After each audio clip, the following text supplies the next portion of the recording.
Olá, sou Marcos Alves e é um prazer ter você aqui no meu canal. E hoje vamos dar início a uma série chamada Seminário Profético Forças Espirituais da Maldade. Na época, essa palestra, que agora eu vou trazer em forma de vídeo, eu a conduzi há uns 10 anos atrás, pouco mais disto, para um auditório majoritariamente evangélico na época.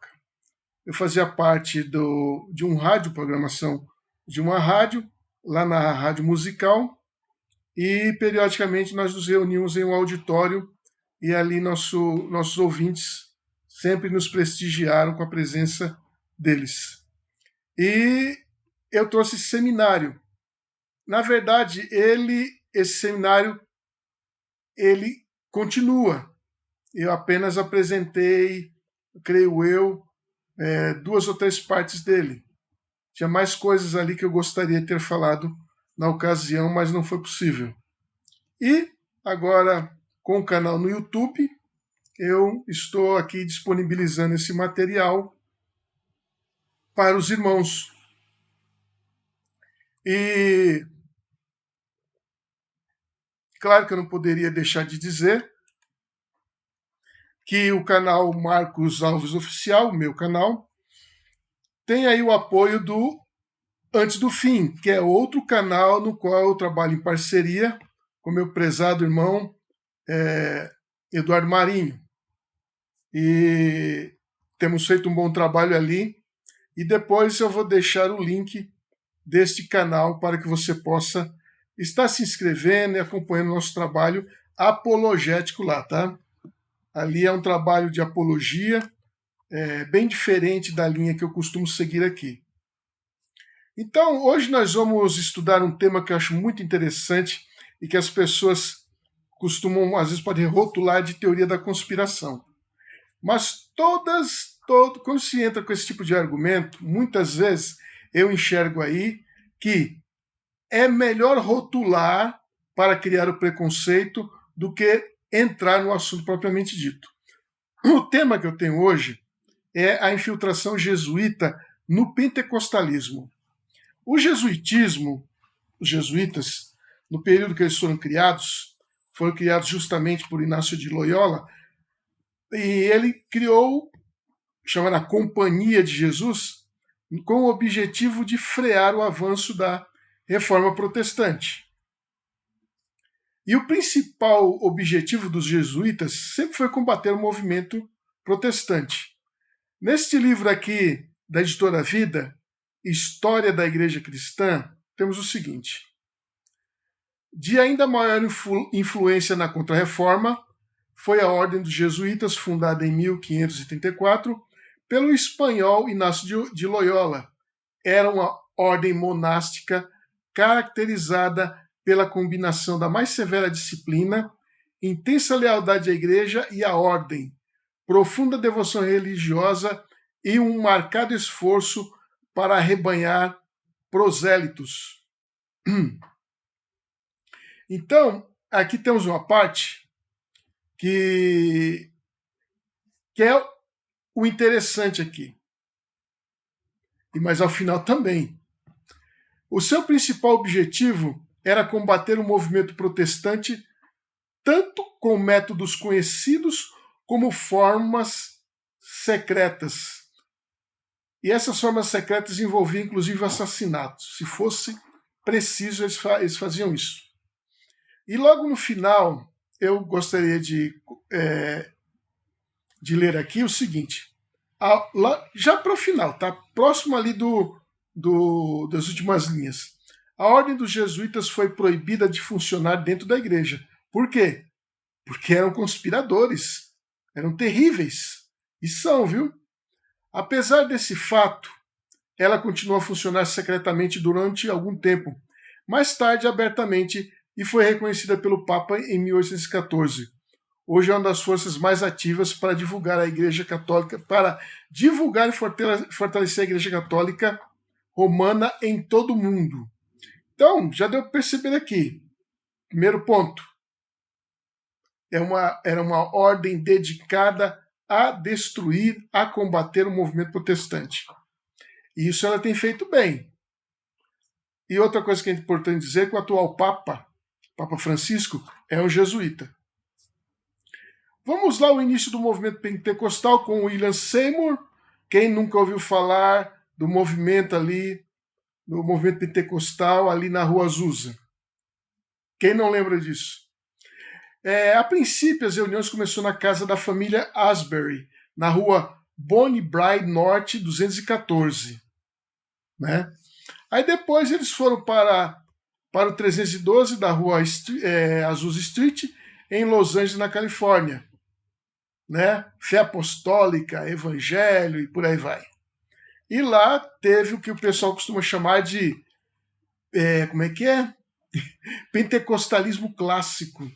Gente, a zoada é a mesma em todos os lugares do mundo. Eu não sei o que é de clássico. É clássico por quê? Porque foi lá atrás e para mim isso não tem nada a ver. Continua do mesmo jeito. Não vejo diferença nenhuma. Mas eles gostam de dizer, tem umas aí, eu acho, da Assembleia, gostam de dizer assim, eu sou pentecostal clássico. Bobagem. Porque a zoada é a mesma, né? Agora, a primeira reunião em 14 de abril de 1906. Em 1913, o avivamento da Rua Azusa havia perdido o impulso e por volta de 1915 a maior parte da atenção da mídia e as multidões havia ido. Seymour ficou lá com sua esposa, Jenny, pelo resto das suas vidas como pastores da pequena congregação afro-americana. Veio o fervor, acabou, né? Os trimeliques acabaram, deram uma arrefecida, uma decaída. E aí, o que houve? Ele e a esposa dele continuaram ainda lá, o resto da vida deles, como pastores dessa pequena congregação afro-americana. Porém, houve uma novidade.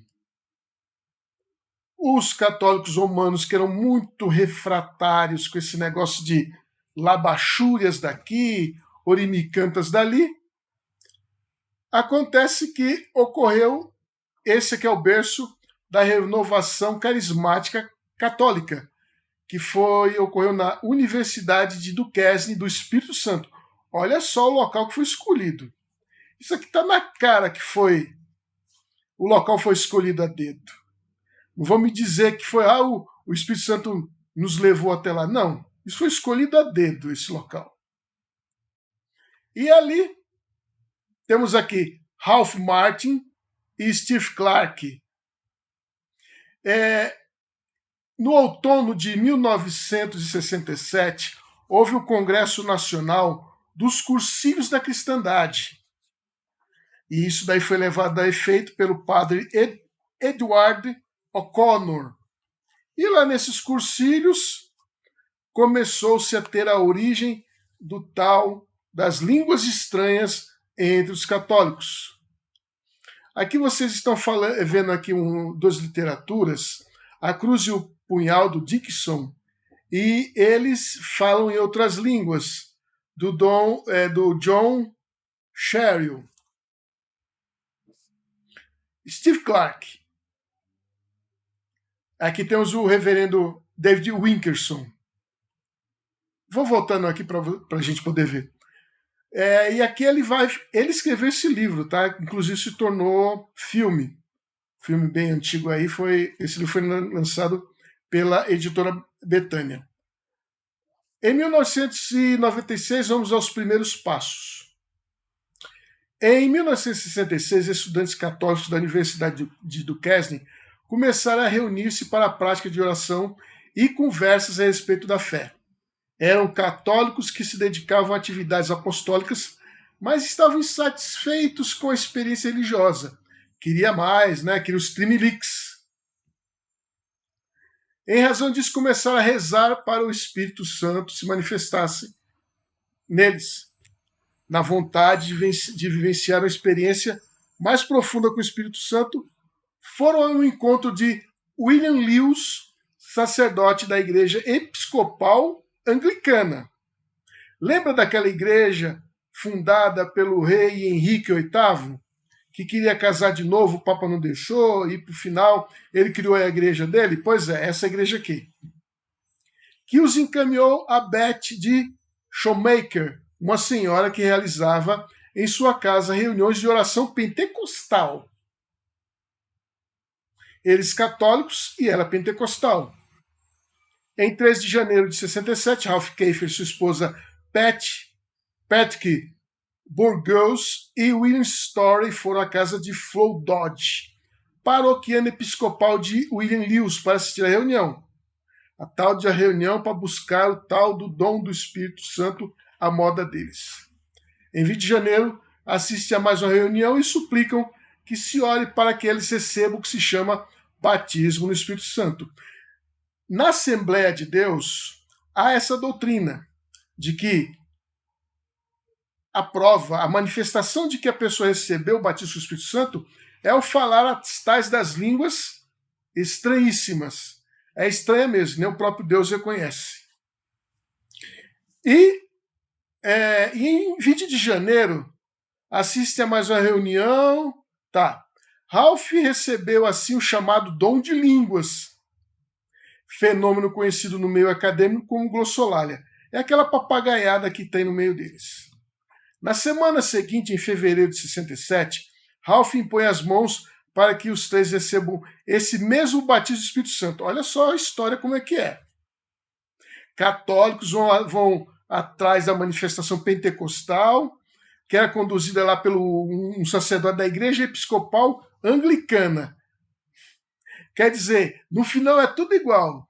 Tá vendo que aqui não teve nada de preconceito? Ah, lá é pentecostal, não vou lá. Ah, aquele ali é sacerdote da igreja episcopal anglicana, também não vou lá. Não. Nessa hora, meus irmãos, vale tudo pela farsa.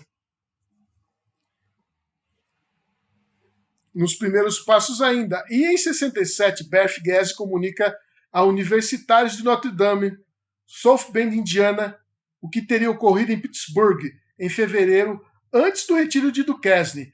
Ralph Kafer vai a Notre Dame e conta suas experiências. Em 4 de março, um grupo de estudantes se reúne na casa de Kevin e Dorothy Hannigan, um professor de Pittsburgh, partilha a experiência de Duquesne, e em 5 de março de 1967, o grupo pede a imposição de mãos para receber o tal do Espírito Santo deles. Após a Semana Santa, foi realizado um retiro em Notre Dame. Notre Dame é uma universidade católica, tá? Para discernir o que seria a vontade de Deus nessas manifestações. Participaram professores, alunos e sacerdotes, cerca de 40 pessoas de Notre Dame e 40 da Universidade de Michigan, entre os quais Steve Clark e Ralph Martin, que em 76 iriam à Universidade de Michigan, em Ann Arbor, uma expressiva pioneira da RRCC, que é a Renovação Carismática Católica, é Patty Mansfield, a autora do livro intitulado Como um Novo Pentecoste, onde narra a experiência do retiro, conhecido como Final de Semana de Duquesne, em 1967. E aqui temos Keith e Dorothy Hannigan, católicos pentecostais. Tu vê? Vejamos. Isso são trechos do livro. Um saudável aspecto ecumênico se desenvolveu no movimento e tem sido tremendamente frutífero. Página 195.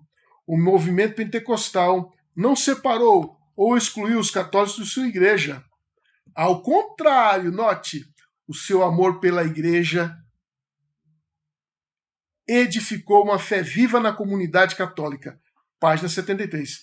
Quer dizer, é um Espírito Santo que mantém a pessoa na mariolatria e na idolatria papista. É isto. Ainda com este livro, todos experimentaram um interesse muito maior em participar da vida sacramental da igreja do que antes. Isso está na página 73. Mas vai vir coisa mais tremenda ainda. Sereis batizados no Espírito. Um cristão cuja vida é conduzida pelo Espírito não porá em questão a obediência devido às diretrizes da igreja ou do sucessor de Pedro, o Cristo visível na terra. Quem na doutrina deles é o Cristo visível na terra? Que não o representante máximo da Igreja Romana, que é o Papa. Vejam, o Cristo visível na terra. Isso está na página 38 desse livro. Agora veja essa aqui. Nova apreciação da Igreja, da liturgia, da Eucaristia de Maria. Eucaristia é aquele pedaço de pão que eles dizem que é Jesus, que coloca lá eu esqueci o nome, e sai andando lá, como uma espécie de uma procissão dentro da igreja, com esse símbolo idolátrico. Agora vemos aqui, Mary McCarthy reconhece: a assistência diária à missa tornou-se a minha maneira de viver. Página 75 do livro Católicos Pentecostais. Ainda neste livro, Patrícia Gallagher relata haver sido batizada com o Espírito Santo enquanto estava de joelhos em oração diante do Santíssimo Sacramento. Ah, lembrei, é o ostensório, tá? Coloca lá aquele pedaço de pão de forma circular e dizem que aquilo é Jesus de verdade. E atesta, voltando à leitura: sinto-me mais devota do que nunca dos sacramentos, especialmente da Eucaristia, que é o tal do Cristo Eucarístico. Cristo num pedaço de pão assim redondo. Uma das notas características dos que entregam ao Espírito Santo é um grande amor a Cristo, um afervoramento da devoção à Eucaristia, de novo, aquele pedaço de pão redondo. A necessidade de vivência eucarística é uma das consequências do batismo no Espírito Santo. Página 217. Quer dizer, receber aquele fogaréu todo, impor as mãos lá, né, a pentecostal lá, o sacerdote anglicano, mas continuar católicos. Jim Cavinar adquiriu o hábito de rezar o rosário desde que recebeu o batismo com o Espírito Santo. Estamos aqui no Católicos Pentecostais, página 253. Bert e Mary Lou confessam que a partir do seu batismo com o Espírito Santo, as devoções naturais como a de Maria tornaram-se mais significativas. Thomas Noel, por seu turno, descobriu uma profunda devoção a Maria. Página 93. Quer dizer, se tornou um mariólatra. Ainda, nesse livro, Sereis Batizados no Espírito Santo, esse livro foi escrito pelo jesuíta Harold Joseph Hahn e Eduardo Daugbert.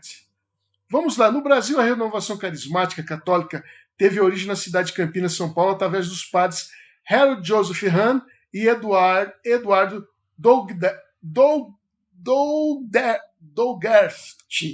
Deve ser isso.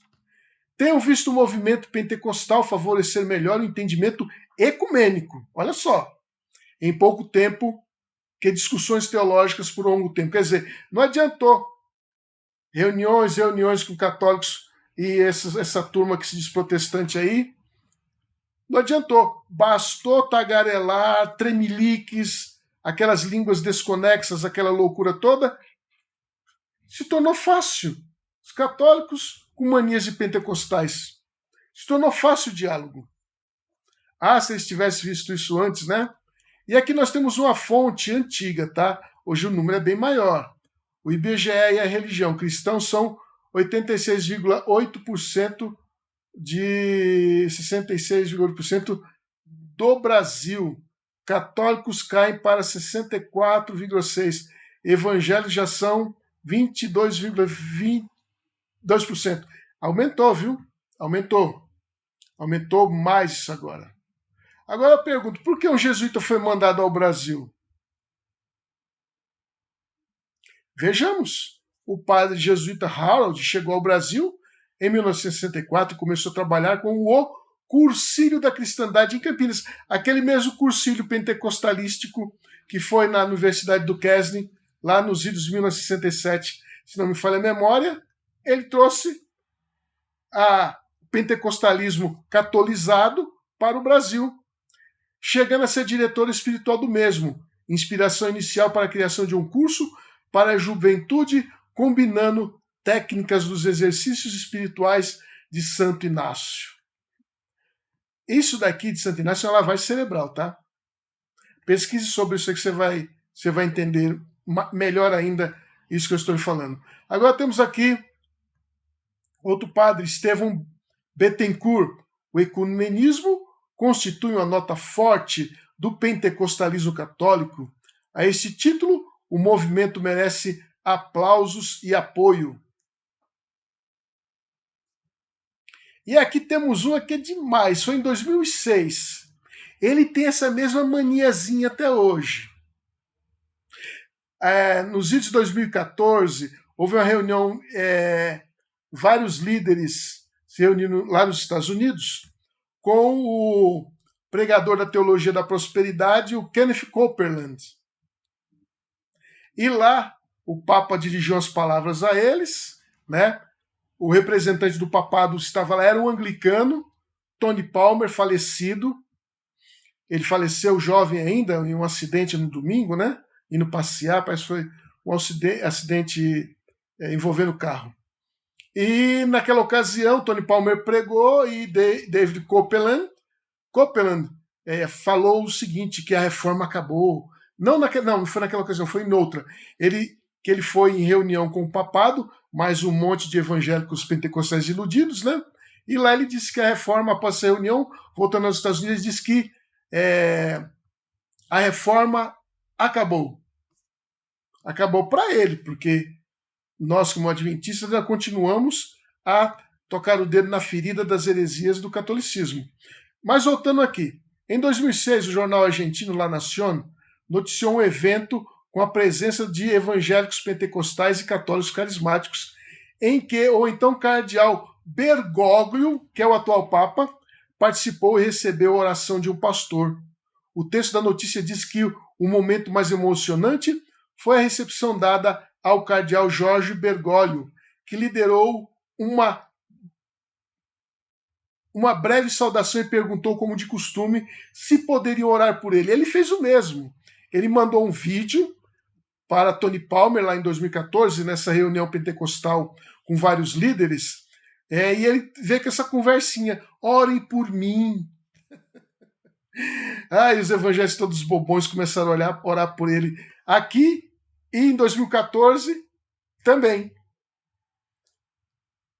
Os pastores o levaram a sério, e o cardeal se ajoelhou e pediu a todos os presentes que orassem para que uma das vozes proféticas da nação tivesse abundância de sabedoria. Romanismo é isso, gente. E a Bíblia, onde fica nisto tudo? Isto daqui é de um livro chamado Católicos Carismáticos e Pentecostais Católicos. É do ex-padre Dr. Aníbal Pereira. Ele se tornou batista.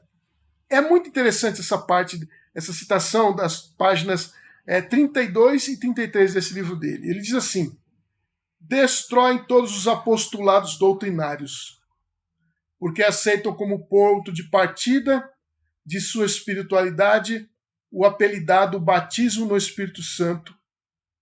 Que o indivíduo continue idólatra, não importa. Se passou pelos tremelicou, tremulou, tiritou, ótimo. Se permanecer em seus erros religiosos, isso não tem importância alguma. Se continua católico idólatra, não tem problema. Essa destruição doutrinária é sofisticadamente cohonestada com a invocação de Joel 2, 28 e 29. E há de ser que depois derramarei meu espírito sobre toda a carne, e vossos filhos e vossas filhas profetizarão, e vossos velhos terão sonhos, os vossos mancebos terão visões, e também sobre os servos e sobre as servas naqueles dias derramarei o meu espírito. Consoante Pedro, Atos 2, do 16 ao 18. Esta profecia se concretizou no dia de Pentecostes. Deduzem literalmente os pentecostalistas e seus satélites a universalização indiscriminada do batismo no Espírito Santo, que, repito, confundem também, sem qualquer fundamentação nas Escrituras, com uma crise emocional. E é fato, é crise emocional aquilo ali. Talvez até histeria. Segundo eles, aquele sob toda a carne derruba todas as barreiras denominacionais. Deus não os leva em conta ao se tratar de cumprir sua promessa do registro de Joel 2, 28 e 29. Em decorrência desta absurda conclusão, eles nivelam a todas as pessoas sobre a craveira do seu batismo no Espírito Santo. O indivíduo aceitou essa ficção pentecostalista e, o mais, não interessa, convulsionou-se em trimeliques, está tudo bem. Páginas repetindo, páginas 32 a 33. Então, meus irmãos, é isso que acontece no mundo pentecostal hoje. É isso. E também acontece no mundo católico carismático. É isso. Agradeço esses momentos que você passou comigo. Sou Marcos Alves. Se você não é inscrito, se inscreva, compartilhe, comente e dê o seu joinha lá. E até o nosso próximo seminário. Forte abraço a todos.